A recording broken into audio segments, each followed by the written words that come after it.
Hello, I'm Specialist Regular. Today I'll be doing a class on determining a magnetic azimuth using a lensatic compass. Okay. So, safety brief, all is low. If there's any wildlife, just don't mess with it. If the weather starts getting too bad, then we will coordinate appropriately. If anyone gets injured, please let me know so I can let the leadership know and we can take care of it. So the first thing you're going to do is open up your compass. Now, this isn't the exact one that the military has, but it is one that I have my personal. So you're going to look and you're going to make sure that nothing is broken, everything seems to be working fine, and you're just going to find something really quick and you're going to see if you can get it within 3 degrees of what it actually is. Okay. So now after doing that, and after inspecting it, we're going to go over what the floating dial is. Okay, so there's 2 degrees on here. There's the regular degrees, and then there's mils. And it just all depends on what type of job you are conducting, what the mission calls for, whether it's mils or degrees, depends on which one you're going to give. Land nav purposes or anything like that, it'll be mainly degrees.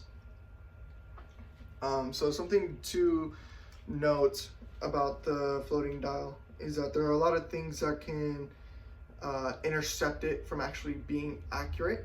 So right here it states that high tension power lines can affect it very greatly, so you want to be at least 55 meters away. Of course, be further than that as much as possible, not just at the bare minimum 55 degrees, so you can be more accurate. Next is a field gun or a truck or a tank. You want to be at least 18 meters away from that vehicle. Of course, it's at least, but you want to be as far away as possible so it doesn't mess with your dial. You can get the correct azimuth. Next is the telegraph or the telephone wires and barbed wire. You want to be at least 10 meters away from those. Of course, be further away as much as possible, not just the minimum 10 meters. Your machine gun, at least 2 meters away. And when it comes to steel helmet or your rifle, you want to be at least half a meter away. Of course, that's at your discretion, because some missions call for you to have your rifle on you. So now we're going to go to the first method of compass to cheek. Okay, so you're going to want to put the cap at 90 degrees. You're going to put your thumb through the hoop. You're going to wrap your index finger and your fingers around your thumb. You're going to do kind of like a pistol grip, okay? And you're going to bring it up to your face, up to your cheek. Now this, your little magnifying glass, you're going to move up and down until you're able to see clearly what it says. So I'm going to move my dial, okay? I'm going to move it till I can see here.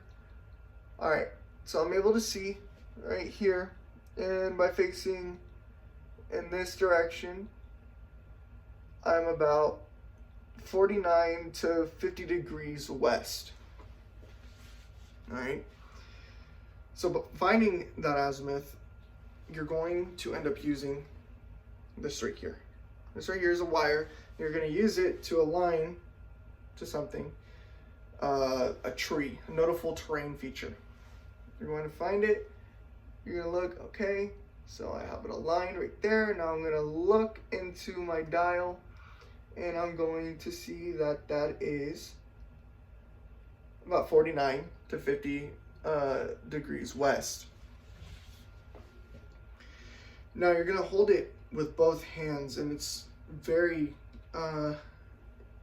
recommended that you try staying as stable as possible. You're clearly not going to be walking with it straight to your face and just keep going and going and going. All right, you're going to have them both up. Of course, place up and down whatever you need to, and you're going to read the azimuth underneath the lines.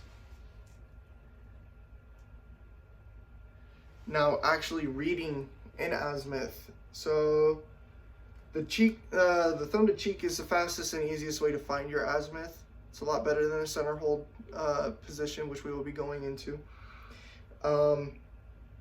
And it's for conditions for visibility. So when you're actually able to stand up and actually find a point. It can be used without putting your rifle down, so you just got the rifle. You can have your rifle slung on you, on your body, and then just find it like this. Okay.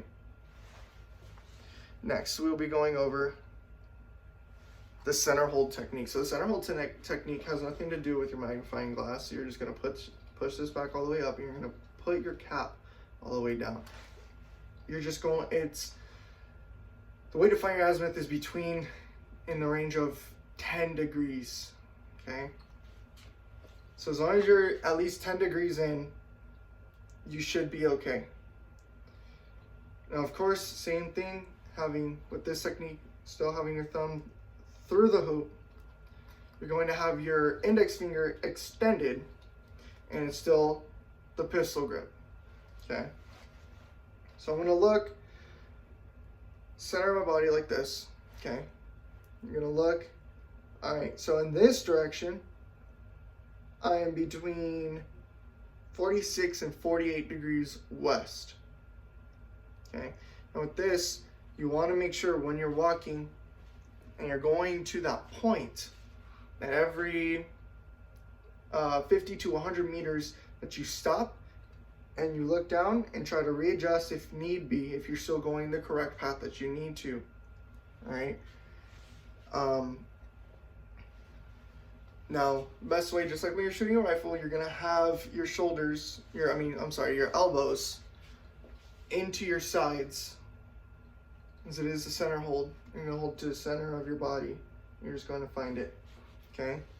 Now, you're going to turn. Say you already reached your point. Now your point is over here to your right or to your left. Okay. You're going to take back that position. All right. And you're going to turn your whole body in that one position. And now as I do this, and while I wait for it to adjust, okay, so it's showing me that I'm between 63 and 64 degrees north. By seeing this, I can determine, okay, so as long as I'm in that range, I should be fine. But of course, at every 100 meters, 50 to 100 meters, you want to stop and check if you're still headed in that same direction, because the further out your point is, the more likely you are to drift right or naturally drift left. So it's always great to make sure that you're still headed in that direction, so you are closer to that point.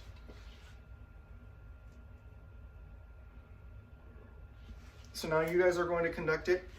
We will grade you. And of course, if you have any questions, please let me know. I'll help you as much as I can. And then afterwards, we will conduct an AAR. Thank you.